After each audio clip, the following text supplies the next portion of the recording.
Et je me réjouis de prendre la parole immédiatement après José Dirceu et M. Dalema. La question ici est de savoir comment va l'Afrique 20 ans après la chute du mur de Berlin.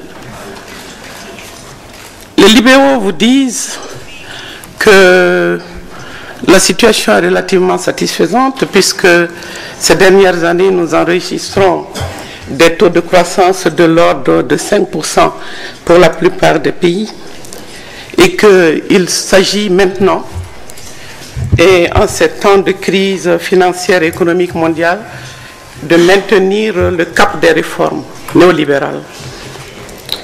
Alors moi je parle des gens ordinaires et plus particulièrement des femmes qui ont du mal à joindre les deux bouts et à qui personne ne pose la question de savoir comment va l'Afrique, comment va le monde. Elles ne savent même pas dans quel monde elles évoluent.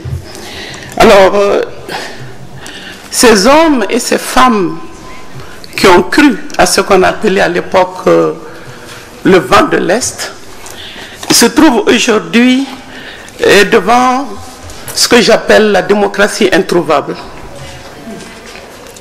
Les faits qui nous viennent à l'esprit quand on se pose la question de l'état de l'Afrique 20 ans après la chute du mur de Berlin sont bien entendu du côté de la Guinée aujourd'hui. Des dizaines d'innocents massacrés à la faveur d'une manifestation pour dire qu'on ne veut pas que Moussa Dadis Camara se présente aux élections présidentielles. Je suis habité par une profonde douleur due à l'humiliation qui est infligée à notre continent. Parce que ceux qui, chaque jour, ajoutent une couche à cette humiliation en faisant des événements de la Guinée, par exemple l'illustration de là où nous sommes, c'est-à-dire les grands perdants d'une mondialisation qui réussirait théoriquement à tout le monde, comme si nous ne voyions pas l'état du monde. Nous sommes chaque Africain est insulté à travers l'interprétation des faits. Parce qu'il y a une confiscation de la vérité. Je pense qu'il y a une sorte d'indigence intellectuelle de la part des analystes qui posent ce regard sur l'Afrique et réduisent l'état du continent à ces guerres pré- et post-électoraux en sachant parfaitement que ce qui nous est proposé n'a rien à voir avec une démocratie.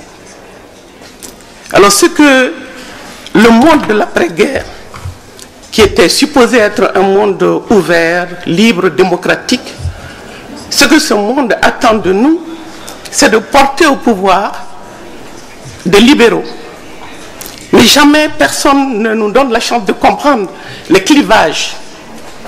Alors imaginez quand nous regardons le déroulement et l'issue des élections en Allemagne, au Portugal, en France, vous avez juste 3, 4, maximum 5 partis politiques. L'Union européenne qui supervise les élections, tous ceux qui sans arrêt montent au créneau pour condamner, mais savent parfaitement que nous sommes en face d'un champ politique totalement émietté. Mon propre pays, 11 millions, 12 millions d'habitants, avec 100 partis politiques. C'est de la rigolade, tout le monde le sait.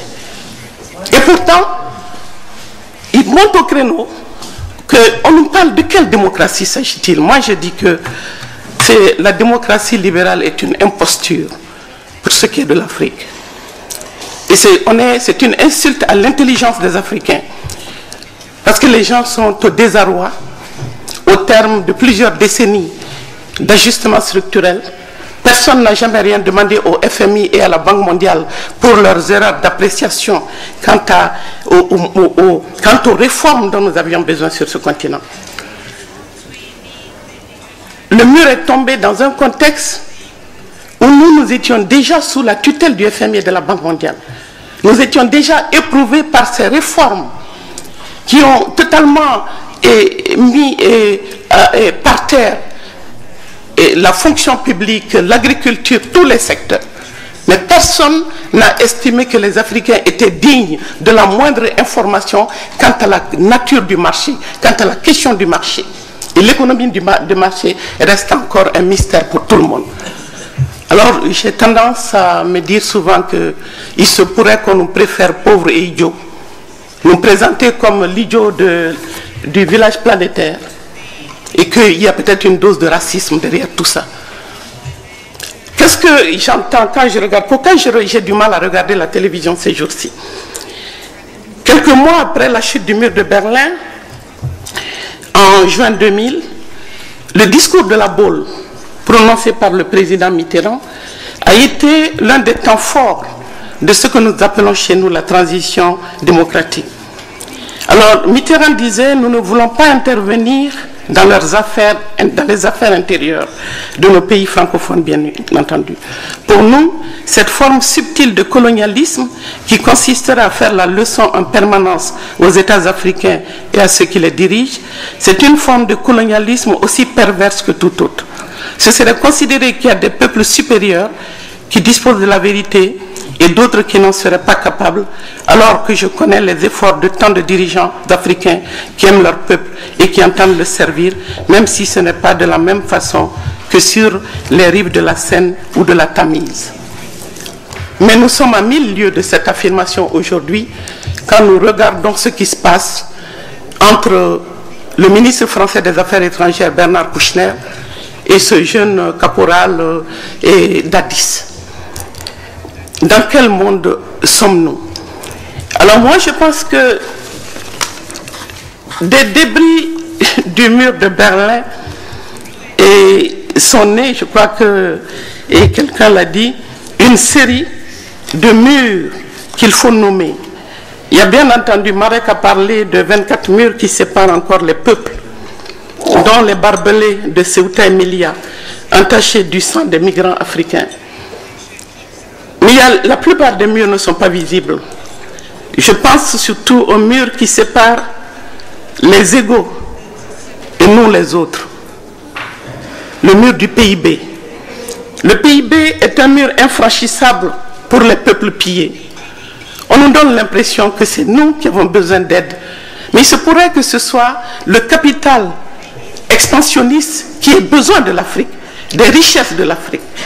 La sortie de crise, cette crise qui sévit, la sortie de crise va passer par l'Afrique et à notre détriment. Le PIB est un mur parce qu'il n'entre pas dans le monde des riches qui veut. Et tout est lié précisément parce que nous ne parvenons pas à relever le défi de la croissance, nous n'en avons pas les moyens ni la latitude. Je félicite bien entendu les pays émergents. Je pourrais parler un tout petit peu du G20 tout à l'heure. Et ce que je pense aussi du nouveau mythe de l'émergence. On a eu droit au mythe de la croissance par l'exportation de matières premières, c'est-à-dire un développement extraverti et dépendant. Nous avons aujourd'hui droit au mythe de l'émergence, non pas parce que vous n'avez pas fait de progrès, mais parce que les progrès réalisés par la Chine, le Brésil et l'Afrique du Sud, je n'y crois pas tellement. Quand je vois la situation des Noirs et quand je vois là où nous en sommes dans un certain nombre de pays, je dis seulement que les dirigeants africains ne se donnent plus la peine de consulter leur peuple parce qu'ils se veulent émergents.